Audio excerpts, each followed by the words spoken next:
இந்த காணொலியை தொடர்ந்து பார்க்கறதுக்கு முன்னாடி மறக்காம தமிழ் ஜனம் சேனலை சப்ஸ்கிரைப் பண்ணிடுங்க.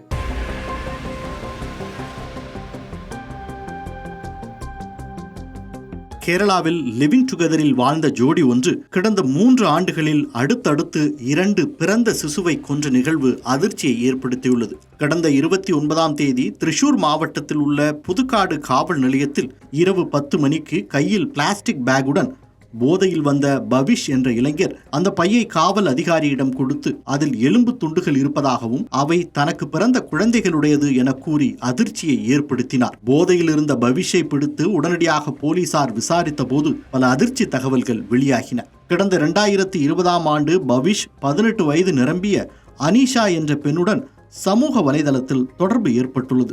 இருவரும் ஒரு வீடு பிடித்து லிவிங் டுகெதரில் வாழ்ந்து வந்துள்ளனர். திருமணம் செய்து கொள்ள முயற்சித்த நிலையில் அது பலமுறை தடைபட்டு விட்டது. இந்த நிலையில் அனிஷாவிற்கு கடந்த 2021ஆம் ஆண்டு முதல் குழந்தை பிறக்கவே இருவரும் அந்த குழந்தையை கொன்று வீட்டின் பின்புறம் புதைத்துள்ளனர். பின்னர் கடந்த 2024ஆம் ஆண்டு மீண்டும் ஒரு குழந்தை பிறக்க அதனையும் கொன்று வீட்டருகே புதைத்துள்ளனர். இந்த நிலையில் அனிஷாவிற்கு வேறு ஒரு இளைஞருடன் தொடர்பு ஏற்படவே இருவருக்கும் இடையே பிரச்சனை ஏற்பட்டுள்ளது. ஒரு கட்டத்தில் அனிஷா தன்னை விட்டு பிரிந்து அந்த இளைஞரை திருமணம் செய்து கொள்வாள் என்று அஞ்சிய பவிஷ் கடந்த 29ஆம் தேதி முழு போதையில் புதைத்த குழந்தையின் எலும்புகளை தோண்டி எடுத்து அவற்றை ஒரு பிளாஸ்டிக் கவரில் வைத்து அனிஷாவை பழிவாங்குவதற்காக புதுக்காடு காவல் நிலையத்தில் அனைத்தையும் உளறி கொட்டிவிட்டார். தற்போது இருவரையும் கைது செய்து போலீசார் விசாரித்து வருகின்றனர்.